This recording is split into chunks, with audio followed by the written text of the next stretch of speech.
Everyone, welcome back to my YouTube channel. तो I hope आपकी CTET की तैयारी बहुत अच्छे से चल रही होगी। तो अब आपके पास 3 डेज शेष रह गए हैं। इसी 3 डेज में आप क्या क्या चीज़ें फॉलो कर सकते हैं ताकि आपका सीटेट फर्स्ट अटेम्प्ट में क्वालिफाई हो जाए। और अभी कुछ बच्चे सोकर उठ रहे होंगे, उन्होंने अभी तक कुछ नहीं पढ़ा होगा, तो वो इन 3 डेज में क्या क्या चीज़ें कर सकते हैं ताकि आपका सीटेट फर्स्ट अटेम्प्ट में क्वालिफाई हो जाए। बस ये हो सकता है आपको स्टडी के लिए थोड़ा ज़्यादा टाइम देना होगा। तो वही चीज़ें मैं इसमें बताने वाली हूँ। तो आप वीडियो को शुरू से लेकर लास्ट तक ज़रूर देखिएगा और चैनल पर नए हैं तो चैनल को सब्सक्राइब ज़रूर कीजिएगा। मैंने लिखा भी हुआ है, डर लग रहा है क्या करें, क्योंकि कुछ बच्चे अब उठ रहे होंगे सोकर कि कैसे निकलेगा। तो वही चीज़ें मैं सब कुछ इसमें बताऊंगी, बस आप उनको फॉलो कर लीजिएगा। सबसे पहले एक चीज़ आप अपने माइंड में रख लीजिए, क्योंकि अब आपके पास केवल 3 डेज है। उसके अगर आपको सीटेट क्लियर करना है तो आपको टाइम भी ज़्यादा देना होगा। तो यही चीज़ मैंने लिखी है, 3 दिन तक डेली के 8 आवर्स आपको स्टडी करनी पड़ेगी। 100% सीटेट आपका पास हो जाएगा। तो ये चीज़ तो आपको करनी पड़ेगी। अब आप जो बच्चे 1 मंथ से तैयारी कर रहे हैं उनके अकॉर्डिंग में अगर आप 3 दिन में 8 आवर्स भी दे रहे हैं तो बहुत कम है ये, लेकिन अगर आप ईमानदारी से देंगे ना तो आपका 101% हो जाएगा। डे फर्स्ट में आपको क्या करना है, सिद्धांत करने हैं जो कि आपको 7 से 8 मार्क्स तक देकर जाएंगे। जीन पियाजे इंपॉर्टेंट मैंने सिद्धांत भी लिख दिए हैं। और इन सब की पीडीएफ अगर आपके पास कुछ नहीं है पढ़ने के लिए, ये सारा कंटेंट जो है आपको मेरे टेलीग्राम पर मिल जाएगा, वो ज्वाइन कर लीजिएगा, वहाँ से पढ़ लीजिएगा। मैं ये नहीं कह रही हूँ ज्वाइन कीजिएगा, बस आप चाहिएगा और वहाँ से पढ़ लीजिएगा। अगर अच्छा लगे तो ज्वाइन कीजिएगा। तो अब देखते हैं, ये सारे सिद्धांत आपको करने हैं। जीन पियाजे, कॉल्बर, वाइगोस्की, चोमास्की, वैन हिले, हार्वर्ड गार्डनर।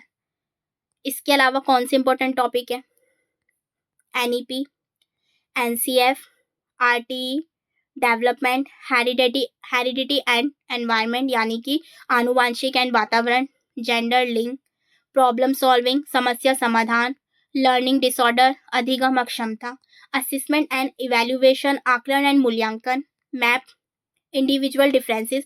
ये मैप उन्हें करना है जिसका सब्जेक्ट ईवीएस है, वरना और बच्चे से स्किप कर सकते हैं।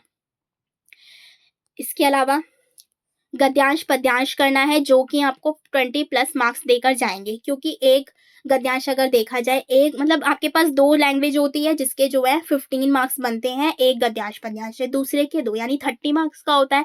अगर इन दोनों को भी अच्छे से सॉल्व करना सीख जाएंगे तो 20+ ईजिली आ जाएंगे। और ये जो इंपॉर्टेंट टॉपिक है ये आपको 15 से 20 मार्क्स तक देकर जाएंगे। मैंने मार्क्स भी लिखा हुआ है, इसीलिए इन्हें ज़रूर कीजिएगा।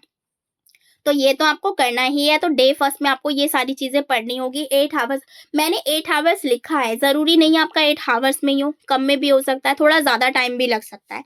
तो ये चीज़ें आप फॉलो करोगे ना तो आपके ज़रूर सीटेट क्वालिफाई हो जाएगा। तो डे फर्स्ट हो गया आपका। अब डे सेकेंड देखते हैं।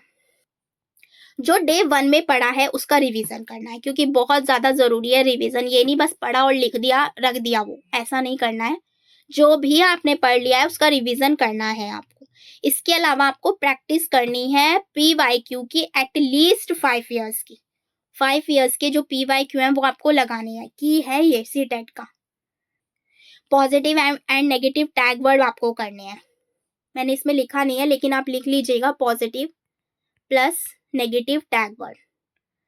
सेकेंड डे में आपको 2 चीज़ करनी है। पहले वाले का रिवीजन करना है जो फर्स्ट डे किया, PYQ करने हैं एटलीस्ट 5 ईयर्स के। इसके अलावा आपको क्या करना है, टैग वर्ड। इसी से आपके 40 मार्क्स तक बन जाएंगे अगर आप ये 3 चीज़ कर लेते हैं। टैग वर्ड तो ऐसे हैं, उससे आपके 60 से 70 क्वेश्चन ईजिली ठीक हो सकते हैं अगर आप ओनली टैग वर्ड्स भी कर लेते हैं। ये मैं आपको गारंटी से बता रही हूँ, इसलिए टैग वर्ड ज़रूर करने हैं। हर वीडियो में बताती हूँ मैं टैग वर्ड्स के लिए, तो इसलिए ज़रूर कीजिएगा टैग वर्ड। कहीं नहीं मिल रहे आप यूट्यूब पर सर्च भी कर सकते हैं और टेलीग्राम पर भी देख सकते हैं। आप मेरे टेलीग्राम ज्वाइन कीजिएगा, वहाँ पर आपको मिल जाएंगे। इसके अलावा आपको क्या करना है, पैडागोजी करनी है ऑल सब्जेक्ट की। पैडागोजी जो भी आपके पास सब्जेक्ट हो, मैथ, साइंस, EVS, CDP जितने भी होते हैं। टैग वर्ड ये मैंने यहाँ पर लिख दिया, tag word positive and negative. इसमें ना आप एक भी कर सकते हैं, अगर पॉजिटिव याद हुए तो नेगेटिव का अपने आप पता चल जाएगा, तो ये भी कर सकते हैं। पैडागोजी क्योंकि आपकी आती है 75 मार्क्स की, इसीलिए पैडागोजी के लिए तो आपको 2 चीज़ करनी है। एक तो ऑल सब्जेक्ट की पैडागोजी को पढ़ना है, आप मैराथन से पढ़ सकते हैं, आप किसी भी मैराथन को देख सकते हैं। मैं ये नहीं कहूँगी कि आपको मेरी ही देखनी है, बिल्कुल नहीं कहूँगी।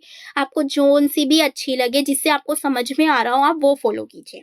अगर आप देखें आपके 40 मार्क्स भी आ जाते हैं 75 में से, तो ऊपर मैंने कितने बताए थे? 40, 20, 40 और 20 हो गए 60, इसमें मान लीजिए 15 आ रहे हैं, कितने हो गए? 40, 20, 60 हो गए, 60 और 15 कितने हो गए? 75 हो गए। 7 से 8 नंबर आप यहाँ पर लेकर आ जाएँगे। और मैं ये नहीं कह रही हूँ, बिल्कुल मैंने कम मार्क्स बताए हैं आपको, इससे भी ज़्यादा आ सकते हैं अगर आप बहुत अच्छे से चीज़ों को समझ लेते हैं। अब डे 3 में आपको क्या करना है? डे 1 और डे 2 में आपने जितना भी पढ़ा है उसका आपको रिवीजन करना है। 8 हावर्स तक आपको स्टडी करनी ही करनी है, तो ये चीज़ें आपको नहीं भूलनी है। अब जैसे कि आपके कितने मार्क्स हो गए? तो ये टोटल कितने हो गए? 4, 6, 7, 8 और 8, 88। और कुछ क्वेश्चंस तो ऐसे भी होते हैं जो आप देखकर ही मार देते हैं, कुछ क्वेश्चंस तो आपको भी आते हैं जो समझ पर आधारित होते हैं। तो कुछ क्वेश्चन अगर आप उसमें से 5 क्वेश्चन भी मान लेते हैं, मैं ज़्यादा नहीं कहूँगी, 88 तो आपके इनसे आगे जो आपने 3 डेज़ में पढ़ा। जब आप ये सारी चीज़ें पढ़ लेंगे ना, तो आपके कॉन्सेप्ट्स इतने क्लियर हो जाएँगे, तो 5 से 6 नंबर तो ऐसे होंगे जो आप आँख बंद करके भी मार दोगे क्वेश्चन पे, तो कुछ तो ऐसे होते हैं। तो इसीलिए आपके 5 नंबर वो मान लीजिए। अगर आप 88 और 5 को ऐड करेंगे तो 90 प्लस मार्क्स आपके इजीली आ रहे हैं ओनली ऑन 3 डेज में। आप इतना करिए, आपके 3 डेज में 101% सीटेट क्लियर हो जाएगा।